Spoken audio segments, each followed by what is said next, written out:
ke situ, saya akan masuk sedikit tentang peta elektoral di tingkat partai. Nah, Bapak sekalian, bisa dicek di layar elektabilitas partai berdasarkan simulasi 18 lambang dan nama partai.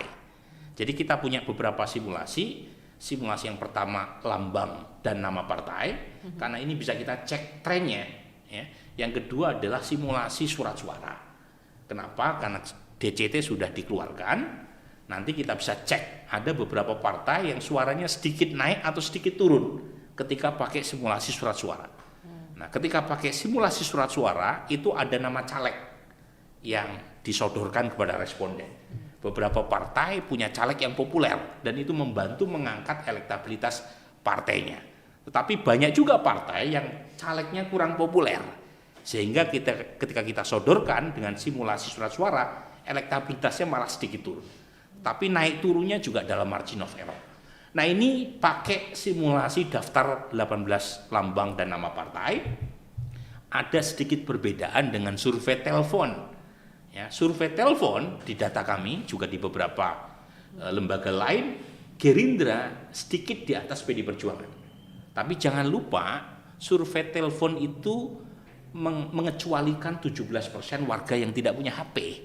Dan umumnya mereka yang tidak punya HP itu agak bias ke pendukung PD Perjuangan di basis-basis desa.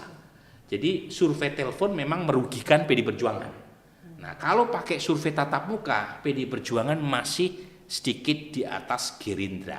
Nah, itu datanya ya. Meskipun trennya turun. Jadi tren tetap turun buat PD Perjuangan, tetapi selisihnya dengan Gerindra itu dalam margin of error. Jadi ini sekaligus alarm buat PD Perjuangan karena keinginan untuk mencapai hat-trick kemenangan di 2024 itu terancam oleh kehadiran Gerindra yang performanya meningkat dalam beberapa bulan terakhir. Dan disusul oleh Gerindra, kemudian PKB, Nasdem, PKS, Demokrat, dan PAN. Ini 8 partai yang secara absolut suaranya di atas 4% presidensial threshold. PSI baru 1,4% dengan memakai simulasi 18 lambang nama partai. P3 juga belum cukup aman, apalagi partai-partai di bawahnya. Next. Nah, ini kita tanya buat mereka yang masih punya, yang sudah punya preferensi, seberapa besar kemungkinannya berubah pilihan. Jadi kita dapat informasi dari pertanyaan ini, dari mereka yang punya pilihan terhadap partai-partai yang kita sodorkan tadi, 21,4% masih mungkin berubah pilihan. Artinya ini kategori pemilih yang swing, yang masih bisa berganti pilihan.